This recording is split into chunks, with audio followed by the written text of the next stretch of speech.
recovery. So he is a member of our community, and the question we asked is, what can we do to help him?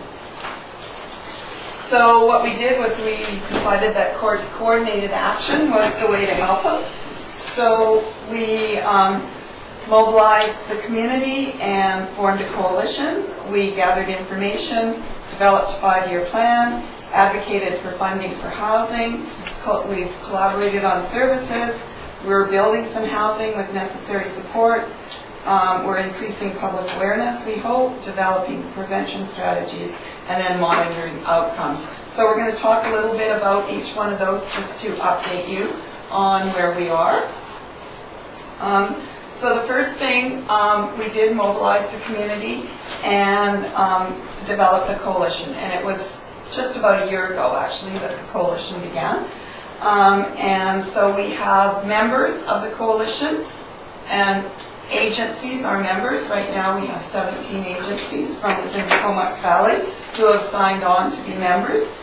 Then around that we have various advisors and an advisory group. And then what we've developed are 5 teams that are actually working on the actions. And one is a housing development team, one's a public awareness team, one's a funding and fundraising team, one's a homelessness prevention team, and then the leadership team that both Heather and I are involved with. So there is a slide of all the members, but I'll just quickly go through the agencies that are... It's also on the handout, I think. Is it there? It is there. Thank you. Yes, I did give out a handout, so all the member agencies are on that handout, so you can see the diversity of the coalition. And then our advisors and friends include people like elected officials of Courtenay, Comox, and Cumberland, concerned citizens of our community. So even though members are agencies, individuals who are interested in the issues of homelessness can be advisors on the coalition. Members of the Homelessness and Affordable Housing Select Committee in Cumberland are on the advisory committee, Downtown Business Improvement Association, and Faith Communities. So we started, after we sort of mobilized and formed the coalition, we started with gathering information, and we reviewed all the past homelessness initiatives and reports in the Comox Valley, and that in itself was enlightening, number one, and there's a lot of them, as many of you know. We reviewed other communities' plans to end homelessness and looked what other communities were doing, other communities around the same size as ours. We did a community consultation and talked with other agencies, other people in the community. Aha! Very good, Dawn. The other information. Next one, I think. Yeah, thank you.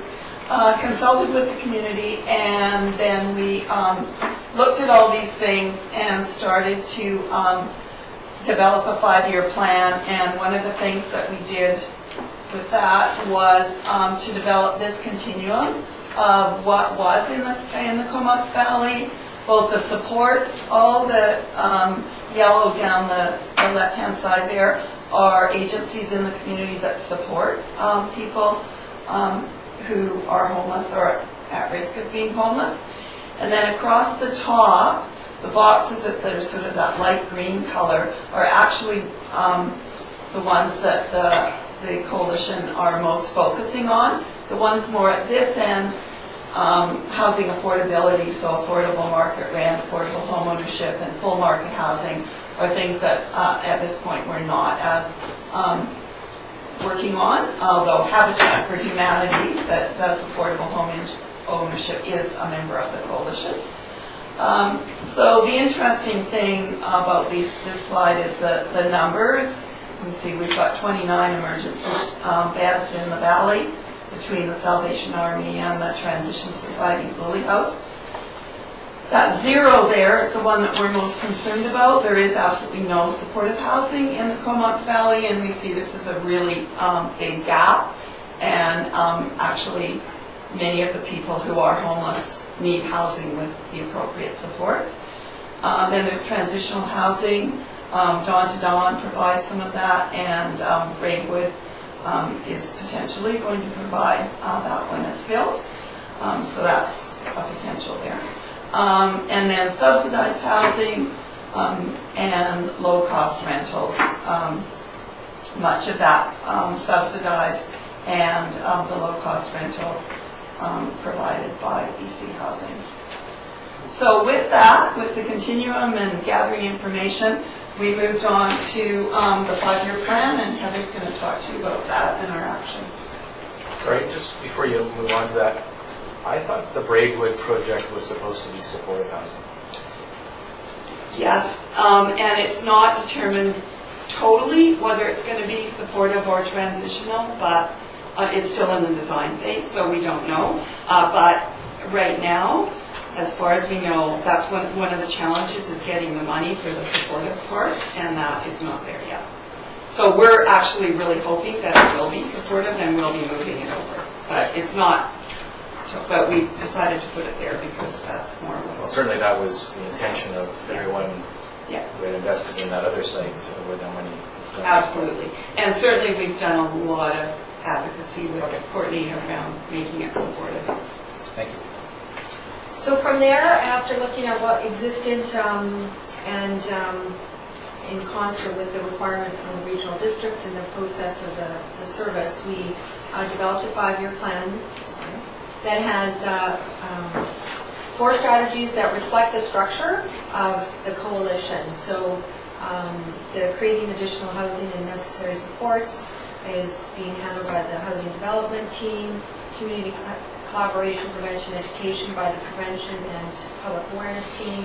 The leadership team is taking on the task of how to maintain the coalition, keep it going, keep it thriving, keep it operational off the sides of our desk. And the 4th is the funding team, sort of investigating funding opportunities and pursuing those and researching a little bit. And so some of the things that we're doing with regards to funding is at all levels of government, meeting with the local MPs, advocating for a national housing strategy. This work is happening within the member organizations and collaboratively through the coalition, and advocating for increased federal funding. Provincially, meeting with our local MLA, and meeting with BC Housing. I think some good relationships are being built with BC Housing as a coalition. So I think that's some good work that we've been able to do. And locally, the CBRD Homelessness Regional Service and the participation of COMOX in that strategy. And we just this week had some an outline of the steps and the process to take for us to access those funds, working with Richard. We've been updating local councils like this evening, and looking at the community level and agency level to raise funds that will support the existing and future housing and homelessness supports that are required in the community.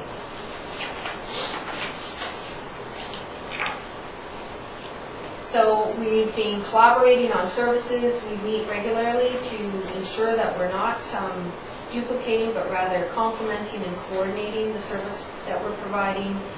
We did collaborate on a United Way funding proposal for an afternoon drop-in center at the Courtney Library, and that funding proposal was approved, and so the grant money is forthcoming.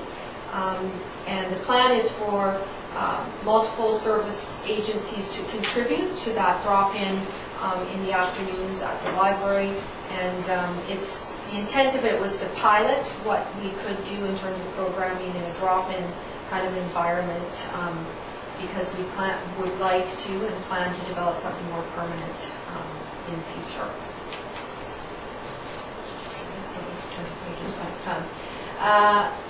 So building housing, the housing development team, there's 2 projects underway for this year, 2 units at the transitional housing at Amethyst House and 4 units at the CB Recovery Center.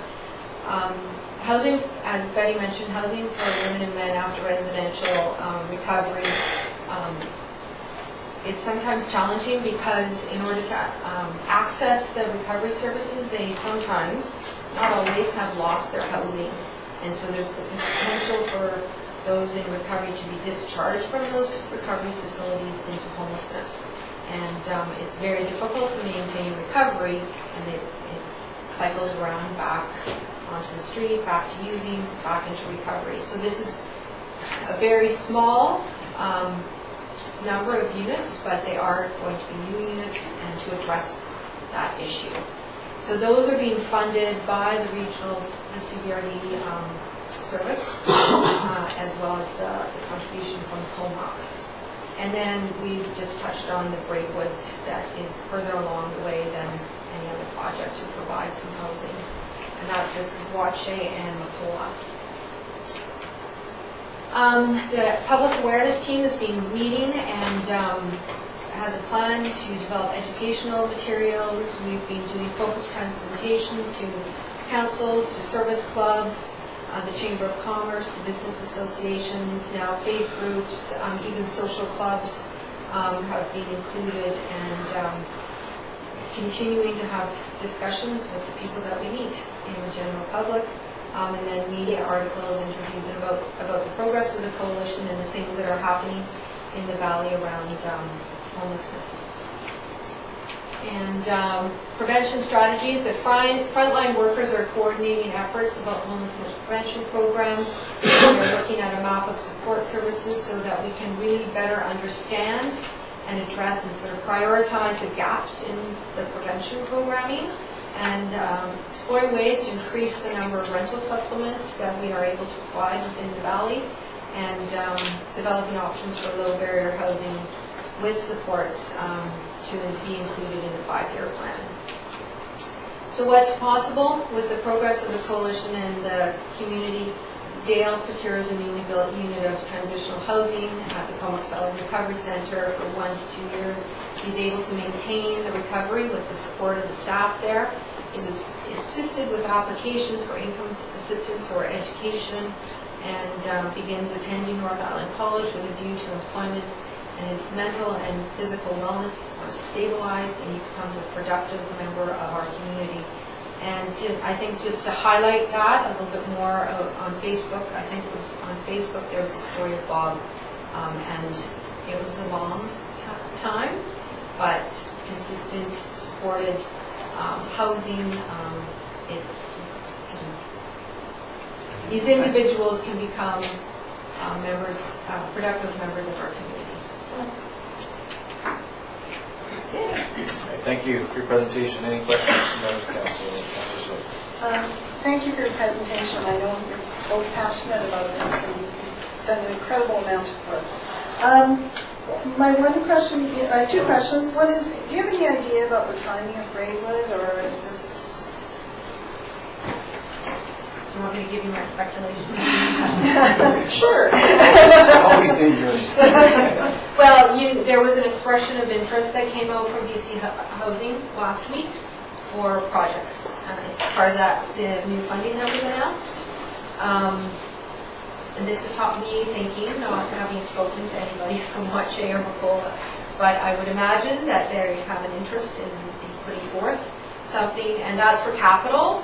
And so perhaps if that was a successful project, the capital would be provided in its entirety for that project, perhaps, and it may move forward. So I think there might be some movement. That's my speculation. So just having said that, though, even if it's a project in year 1, it still can take time to happen, because the things that were agreed to in 2008 in some communities are only just happening now. So, but I think that I'll say recycled funding, because it's not really new money, is a 5-year program, and so I think that we're in a position, whether it's Braidwood or John Howard or whatever else needs, needs are here, exist in the community. There's an opportunity right now to build and demonstrate the partnerships and put some projects forward that perhaps will get funded. Having said that though too, we got a report at the last coalition meeting from Moache and Nicola, and they were the successful proponents. And then the next step was to have I'm going to get the words wrong, but the environmental study done on the land and the property that the city had to do. So that has been completed and is all right, and now they're moving into the design phase, so they're working on that. So it is moving forward. I know it feels like glacial speed, I think, to all of us, but it is moving forward, and then this money coming in is actually really a positive.